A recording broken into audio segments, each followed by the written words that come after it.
हैं, तो 1 मिनट में मेरे पास या तो खुशी हो सकती है या टेंशन हो सकती है, दोनों नहीं हो सकते। तो हमें खुशी चाहिए नहीं, खुशी मेरा संस्कार है। लेकिन चिंता जब करते हैं, टेंशन जब करते हैं, परेशान जब होते हैं, तनाव जब होता है, तो मुझे मेरी खुशी अनुभव नहीं होती है।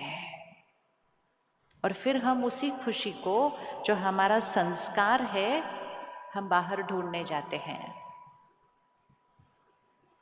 हम सबके पास फोन है, सबके पास फोन है। क्या ये फोन आपको खुशी देता है? किस किस का फोन उनको खुशी देता है? हाथ उठाओ। किसी का भी नहीं फोन खुशी देता। जिस दिन खरीदा था ना, और जिस दिन पहली बार 25 साल पहले जिस दिन पहली बार मार्केट आया था ये फोन, तो लोग कहते थे ये तो बहुत खुशी देगा हमारे को ये फोन। और आज वही लोग कहते हैं ये फोन तो टेंशन का कारण बन चुका है। और वास्तविकता क्या है? ना फोन खुशी दे सकता है, ना फोन टेंशन दे सकता है। फोन तो सिर्फ एक दूसरे से बात करने का साधन है। हम चीज़ें खरीदते जाते हैं ये सोच कर के इससे खुशी आएगी, इससे खुशी आएगी, इससे खुशी आएगी। अगर उससे खुशी आती तो जिसके घर जितने ज़्यादा साधन होते उसके घर खुशी भी उतनी ही ज़्यादा होती। ऐसा तो नहीं होता है। मेरा सोफ़ा देखो कितना बड़ा है, आपकी तो कुर्सी छोटी सी है, तो मैं आपसे ज़्यादा खुश?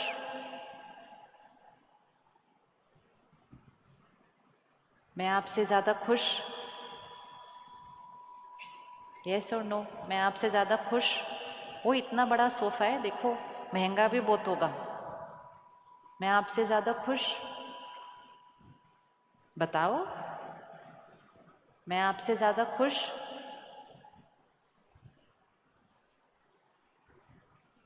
मैं आपसे ज़्यादा खुश? सोफ़ा इतना बड़ा है, मैं आपसे ज़्यादा आराम से बैठी हूँ, सोफ़ा बड़ा है। लेकिन हम एक दूसरे को देखते हैं कि उनके घर ये भी आ गया, उनके घर वो भी आ गया, उनके घर वो भी चीज़ आ गई, वो कितने भाग्यशाली हैं, वो इतने खुश हैं। ये नहीं पता उनके मन के अंदर की हालत कैसी है। लेकिन उनको सामान खरीदते हुए देखते हुए हम अपनी खुशी को गवा देते हैं, ये सोच के कि उनके घर ज़्यादा खुशी आई हुई है। ईर्ष्या, स्पर्धा, एक दूसरे के साथ तुलना करना, दूसरे की तरह बनने की कोशिश करना, ये सब करते करते करते खुशी जो मेरा संस्कार है वो घटता गया और उसकी जगह कुछ कुछ और दाग धब्बे आ गए हैं। तो आज हमें खुशी चाहिए नहीं, मुझे वो दाग धब्बों को क्या करना है? अगर मैं इस कपड़े को 20 साल के बाद भी धोऊं तो ये सफ़ेद तो हो जाएगा ना वापस? हो जाएगा? नहीं हो जाएगा? हो जाएगा। बस वही करना है। ये जो शक्ति है आत्मा, इसके साथ रोज़ थोड़ा समय बिताना शुरू करें, मतलब खुद के साथ समय बिताएं, अपने आप को याद दिलाएं। खुद को समझने के लिए और दूसरों को समझने के लिए अपने संस्कारों को जानना बहुत ज़रूरी होता है। सबसे पहली चीज़, मैं ये शरीर नहीं, आत्मा हूँ। जिस दिन मृत्यु होती है, किसकी मृत्यु होती है? कौन खत्म हो जाता है? कौन खत्म हो जाता है? कुछ खत्म हो जाता है और कुछ आगे चला जाता है। हम अंतिम संस्कार करके आते हैं और साथ साथ हम कहते हैं वो चले गए। किसकी मृत्यु हुई? कौन खत्म हो गया? ये कपड़ा जो मैंने पहना हुआ है। क्या मुझ आत्मा की मृत्यु हो सकती है? नहीं, क्योंकि वो एनर्जी है, वो शक्ति है, उसका विनाश नहीं होता है। मैं आत्मा एक क्षण में उस शरीर का त्याग करती हूँ, माँ के गर्भ में प्रवेश करती हूँ और कुछ महीनों के बाद एक बच्चा पैदा हो जाता है। एक चोला छोड़ा और दूसरा चोला ले लिया। अब किस किस के बच्चे हैं, हाथ उठाओ। सबके हैं। किस किस के बच्चों के संस्कार आपसे अलग हैं थोड़े से, मतलब आपके बच्चे के संस्कार और आपके संस्कार थोड़े अलग हैं एक दूसरे से? काफी सारे हैं। किस किस के दो बच्चे हैं और उन दो बच्चों के संस्कार एक दूसरे से अलग हैं? तो कभी कभी सोच तो चलती है ना इस बात के ऊपर, मेरा बच्चा होकर ऐसे कैसे करता है ये। सपोज कोई पेरेंट है, बहुत एक्यूरेट है, हर काम एक्यूरेट करता है, समय पे करता है, समय से पूरा करता है, और बच्चा है टालता ही जाता है, टालता ही जाता है, कल करेंगे, बाद में करेंगे, ऐसे करेंगे, वैसे करेंगे।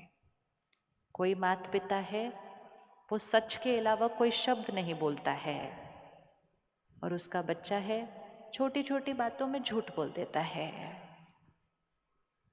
कोई माता पिता है, वो शहर का पुलिस ऑफिसर है, उसका बच्चा स्कूल से जाके लोगों की पेंसिल उठा के ले आता है। अलग अलग संस्कार, अलग अलग संस्कार। और तो कई बार माता पिता बच्चे को देखते ये मेरा बच्चा कैसे हो सकता है। कई बार तो इतने फ्रस्ट्रेट हो जाते हैं, ऐसे संस्कार अलग दिखाई देते हैं कि गुस्से में आके कहते हैं मुझे लगता है पक्का हॉस्पिटल में बदल गया, मेरा हो नहीं सकता ये, तो इतना अलग कैसे हो सकता है। क्योंकि हम उसको मेरा बच्चा कहते हैं। वो है मेरा बच्चा, लेकिन वो आत्मा है। जो आज इस कॉस्ट्यूम में आए हैं, इससे पहले कहाँ थे? एक और कॉस्ट्यूम में। उससे पहले कहाँ थे? एक और कॉस्ट्यूम में। उससे पहले कहाँ थे? एक और कॉस्ट्यूम में। और फिर हमारे दो बच्चे हैं, उन दोनों को देखें, उनके माता पिता एक है, उनका घर पालना परवरिश एक है, स्कूल एक है, दोस्त अलग एक है, सब कुछ एक है, लेकिन वो दोनों एक दूसरे से कितने अलग हैं। तो हम उन दोनों को देखते हैं और हम कहते हैं दोनों मेरे बच्चे हैं, दोनों को मैंने एक जैसा दिया, फिर ये दोनों एक दूसरे से अलग क्यों है? हमने एक जैसा अभी दिया, लेकिन वो दोनों सिर्फ बच्चे नहीं हैं, वो दोनों आत्मा हैं जो इस घर में आए हैं। इससे पहले कहाँ थे? बिल्कुल अलग परवरिश, बिल्कुल अलग पालना। तो मैं आत्मा हूँ ये पता है, लेकिन मैं आत्मा हूँ याद न रखने की वजह से सारा दिन बहुत सारे प्रश्न उठते हैं और खुशी गायब हो जाती है। 1 मिनट आंख बंद करें और अपने परिवार को सामने लेकर आए। देखें उनको, या बच्चों को सामने लेकर आए, सबको ले आए, घर में ज़्यादा लोग हैं आजकल, लेकर आए और उनको एक अलग नज़रिए से देखो। मेरा पति, मेरा पत्नी, मेरे बच्चे, मेरे माता पिता, भाई बहन, ये सिर्फ रिश्ता नहीं है, ये आत्मा है, ये आत्मा है। ये आज मेरे साथ है, इससे पहले ये 100 साल पहले एक अलग शरीर में, अलग परिस्थितियाँ, उससे पहले 100 साल अलग शरीर में, अलग परिस्थितियाँ, अलग अलग बातें देख देख कर, अलग अलग संस्कार लेकर ये आत्मा मेरे घर आई है।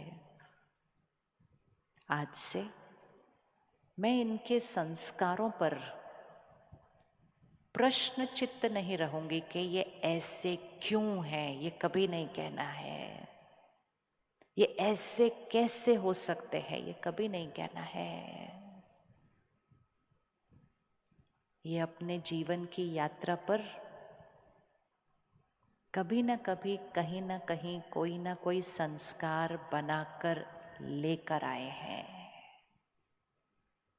आज उनको एक संकल्प दे, मैसेज दे, मैं आपको समझती हूँ,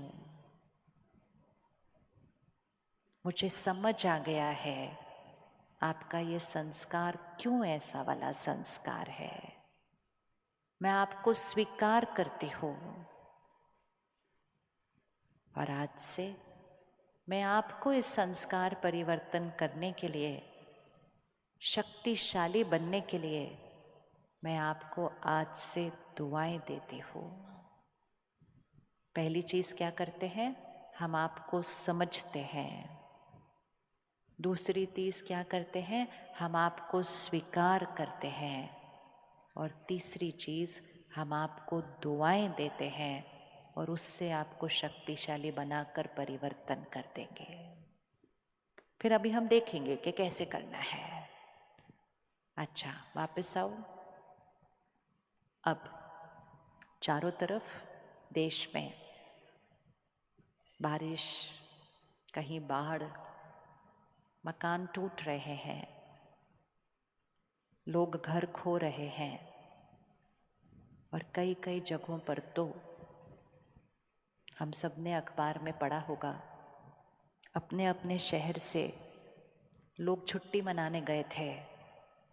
रखो अपने आप को उस पोजीशन के अंदर। कोई छुट्टी मनाने गया था अपने दोस्तों के साथ, घूम रहे थे और अचानक इतना पानी आया, इतना पानी आया कि उस पानी के कारण सब कुछ खत्म हुआ और आत्मा ने शरीर छोड़ दिया। हुआ है ऐसा पिछले 1 महीने के अंदर? हुआ है, राइट? अब इस सीन को सामने लेकर आना, इससे लोगों को समझना और खुद को समझना बहुत आसान हो जाएगा। बाढ़ आई, छुट्टी पर गए थे, शरीर ही छूट गया। अब वो वहां से छूटा और गर्भ में जाकर प्रवेश किया। कुछ महीनों के बाद एक बच्चा पैदा होगा कहीं। उस आत्मा की शरीर छोड़ने से पहले की अंतिम स्थिति कैसी थी? अब वो बच्चा जहाँ पैदा होगा तो धीरे धीरे जब वो बच्चा 1 साल का, 2 साल का, 3 साल का होगा, उस बच्चे को पानी से बड़ा डर लगेगा। लगेगा नहीं लगेगा? लगेगा पानी से डर? पानी से डर लगेगा। उसके माँ बाप उसको कहेंगे चलो मैं आपको स्विमिंग पूल में तैरने के लिए लेकर चलो। क्या वो तैरने जा पाएगा बच्चा? जा पाएगा? नहीं जा पाएगा। उसको अगर वहां लेकर भी जाएंगे ना पानी के नजदीक तक, तो वो पानी को देखते ही क्या हो जाएगा? क्या हो जाएगा?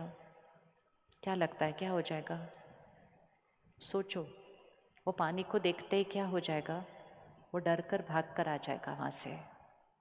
क्या माँ बाप समझ पाएंगे कि ये बच्चा ऐसा क्यों कर रहा है? तो वो उसको क्या बोलना शुरू करेंगे? डरपोक, पानी से डरता है? पानी से कौन डरता है?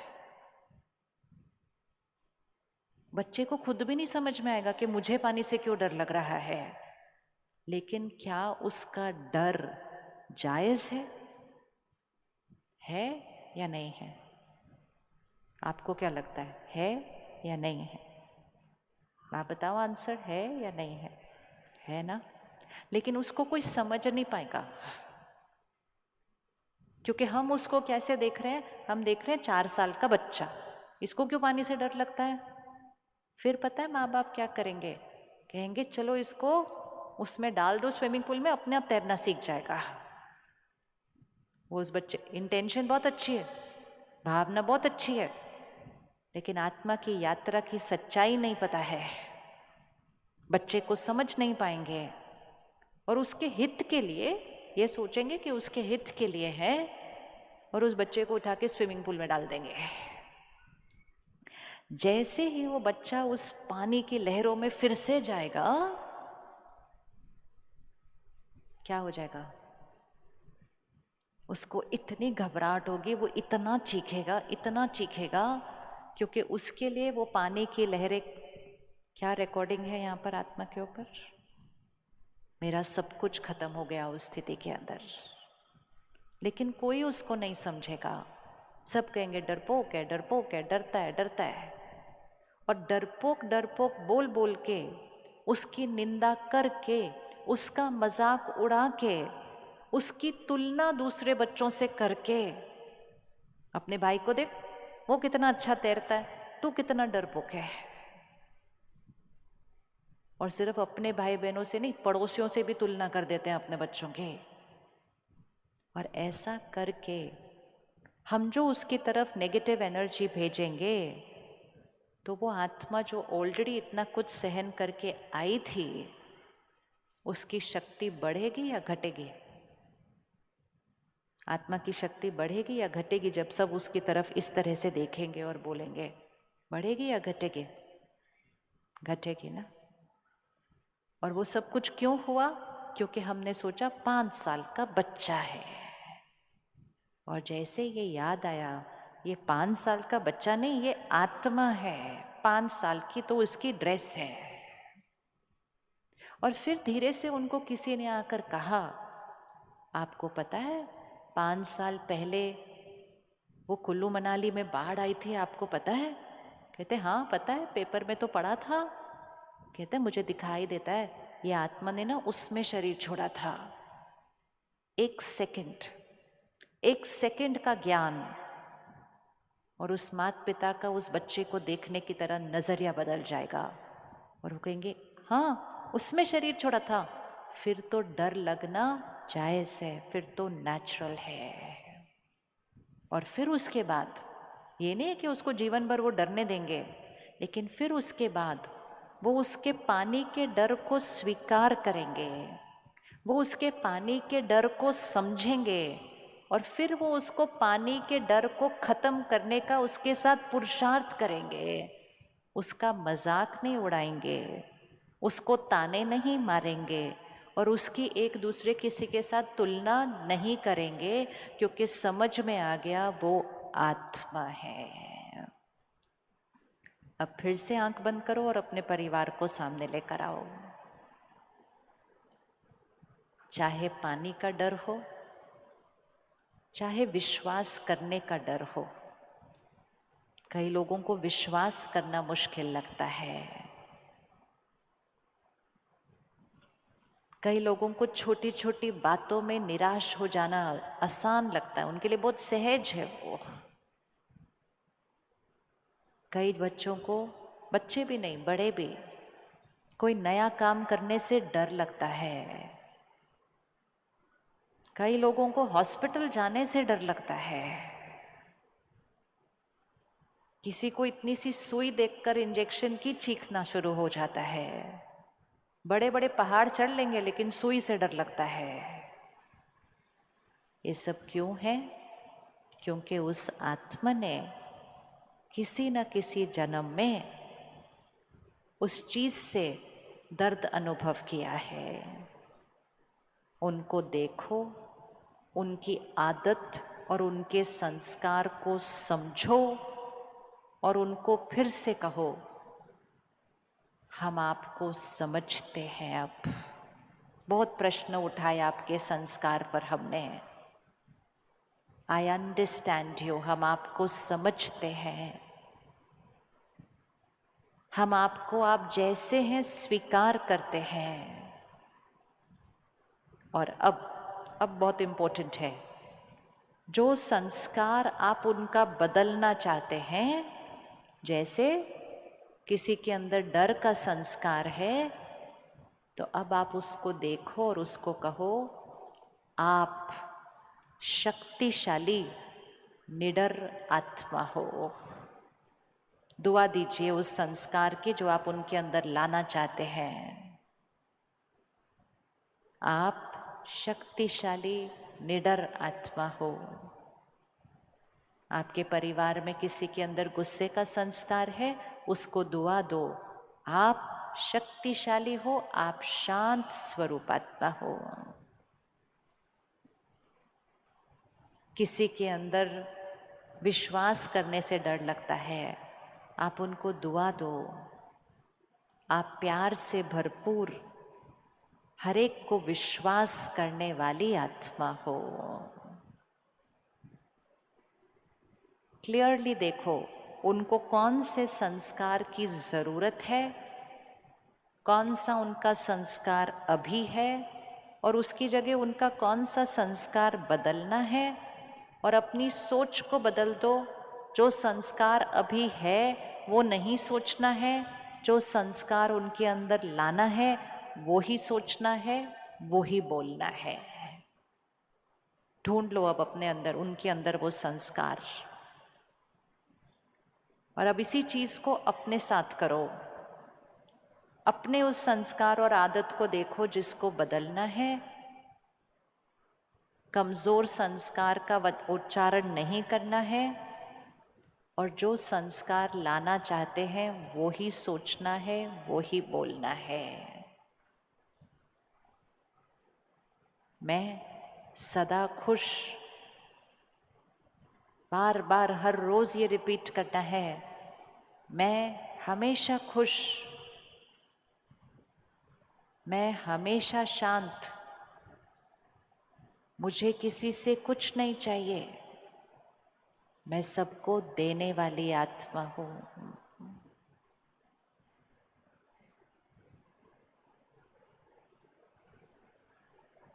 ओके, वापस आइए, आंखें खोलो। किस किस को कुछ कुछ दिखाई दिया अपने घर में, कौन से संस्कार चल रहे हैं? हाथ उठाओ। दिखाई दिया। अब किस किस को मिल गया कि उनको कौन सी दुआ देनी है? ये नहीं बोलना है, ये बोलना है। Very good. ऊपर आज से पक्का कर दो, जो संस्कार दिखाई देता है उसको नहीं बार बार बोलना, ये ऐसे हैं, ये ऐसे हैं, ये ऐसे हैं, ये ऐसे हैं।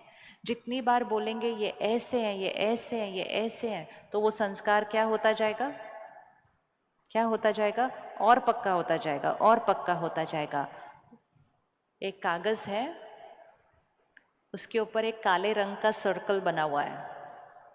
वो काले रंग का सर्कल अच्छा संस्कार नहीं है, लेकिन अगर हम बार बार बोलेंगे ये ऐसे हैं, ये ऐसे हैं, ये ऐसे हैं, तो हम उस संस्कार को क्या करते जाएंगे?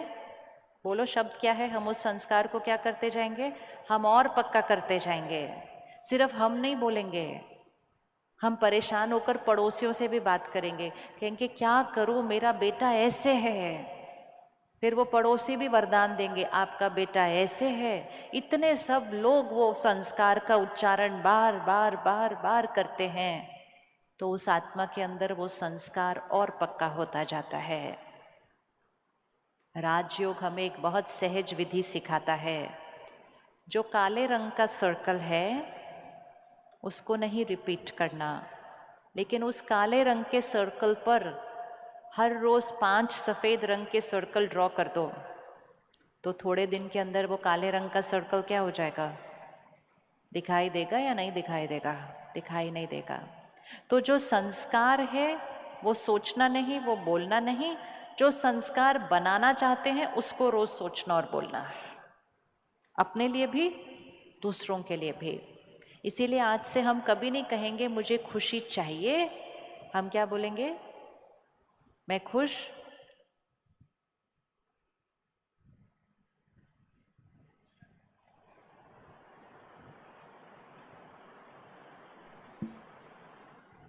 जैसे ये लाइट गई लाइट आई, ठीक है, लाइट गई लाइट आई। इसी तरह जीवन में परिस्थिति आती है, परिस्थिति जाती है, लेकिन नहीं नहीं, अभी तो बात ही नहीं हुई कोई, रुको। परिस्थिति आने और परिस्थिति जाने के बीच एक गैप होता है। ये तो हमारा भाग्य अच्छा, 1 सेकेंड में लाइट वापस आई। हो सकता है वो 5 मिनट बाद आती है, हो सकता है वो 15 मिनट बाद आती है, और हो सकता है वो आती ही ना, ये भी हो सकता है। कुछ समस्याएं थोड़े समय में ठीक हो जाती है, कुछ थोड़े समय ज़्यादा बाद ठीक होती हैं, और कुछ जीवन की बातें ऐसी होती हैं जिसका कोई समाधान नहीं है। लेकिन एक चीज़ हमेशा पक्की रखनी है, वो एक परिस्थिति है। वो क्या है? बोलो। वो एक परिस्थिति है। परिस्थिति मतलब परिस्थिति है। मेरे मन की स्थिति, मेरे मन की स्थिति परिस्थिति पर निर्भर नहीं है।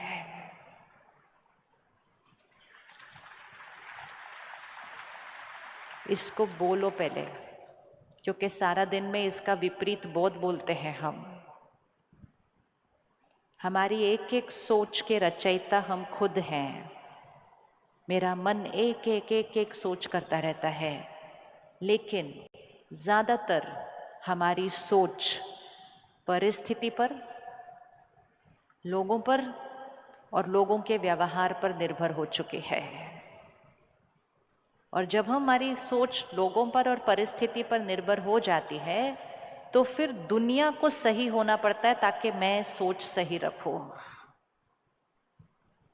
हम कहते हैं आज सुबह सुबह ना मेरा मूड बड़ा ही अच्छा था, मैं बड़े खुश था आज सुबह सुबह, लेकिन सुबह सुबह उसने बात ऐसी बोली कि मूड ही खराब हो गया।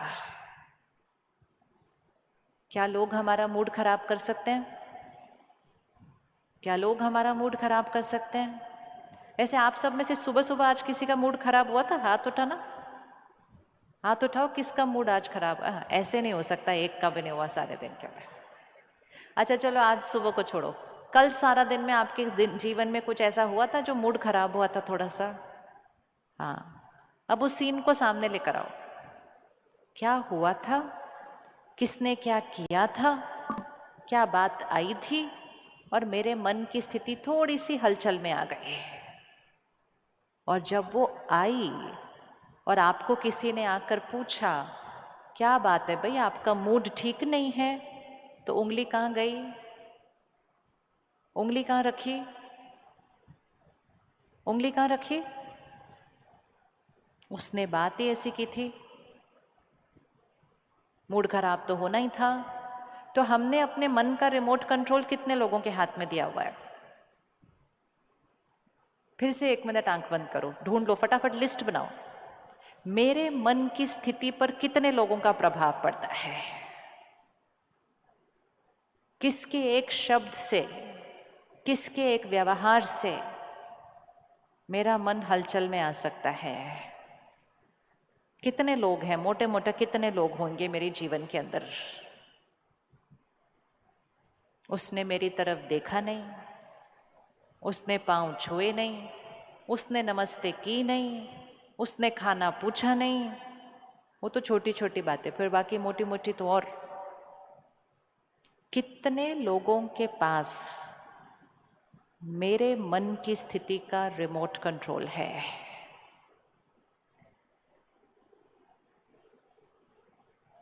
परिवार के सदस्य, अड़ोस पड़ोस, दोस्त संबंधी, और फिर सब जिनके साथ हम काम करते हैं। जब हम सड़क पर होते हैं और कोई हमारे आसपास ठीक से गाड़ी, स्कूटर, साइकिल नहीं चला रहा होता, क्या तब भी हमारा मन हलचल में आ सकता है? तब भी आता है। मतलब अनजान गैर लोगों के पास भी मेरे मन का रिमोट कंट्रोल है। कभी कभी तो ऐसा लगता है सबके पास रिमोट कंट्रोल है, एक उसके पास छोड़ के जिसके पास होना चाहिए। टीवी का रिमोट कंट्रोल तो किसी को देते नहीं, कहते मेरे पास चाहिए मेरे को रिमोट कंट्रोल। क्यों टीवी का रिमोट कंट्रोल मेरे पास होना चाहिए? ताकि मैं अपनी चॉइस का चैनल देख सकूं। तो मन का रिमोट कंट्रोल अगर मेरे पास होगा तो मैं अपनी चॉइस की सोच क्रिएट करूंगी ना। आज इसको पक्का करते हैं हमेशा के लिए। परिस्थिति बाहर है, व्यक्ति, रिश्ता बाहर है, उनका व्यवहार भी बाहर है। वो गलतियां कर रहे हैं, ऐसा नहीं है वो नहीं कर रहे हैं।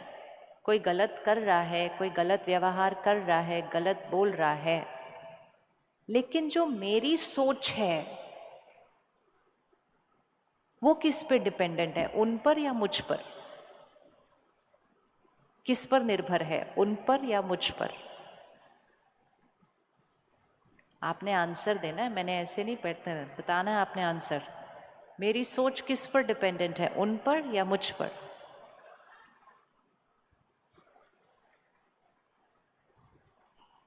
रेडी हो आप बोलने के लिए कि मुझ पर निर्भर है? हाँ, अगर मुझ पर निर्भर है तो आज से थोड़ी सी भाषा बदलनी पड़ेगी। उनकी वजह से गुस्सा आ गया,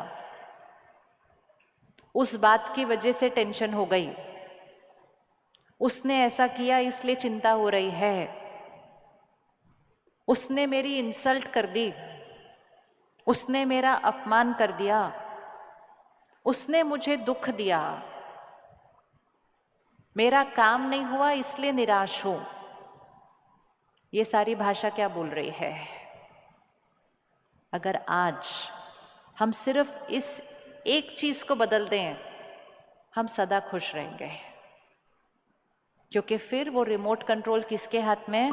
मेरे हाथ में है। तो भाषा को बदलते हैं थोड़ा सा। सामने वाला, अच्छा अपने दोनों हाथ आगे करो, 1 मिनट। अपने लेफ्ट हैंड पे उनको बिठाओ जो तंग करते रहते हैं सारा दिन, ठीक है? उनको यहाँ बिठा दो। और अपने राइट हैंड पे अपने मन को बिठाओ और इसको साक्षी होकर देखो 1 मिनट ऐसा। वो तंग करते हैं, वो झूठ बोलते हैं, वो धोखा देते हैं, वो गलत शब्द बोलते हैं, वो सच है, वो बोलते हैं। मेरे मन में क्या चलता है, हम कैसे सोचते हैं, फिर हम क्या बोलते हैं और हम कैसा व्यवहार करते हैं, ये कौन डिसाइड कर रहा है? वो या हम? कौन कर रहा है, वो या हम?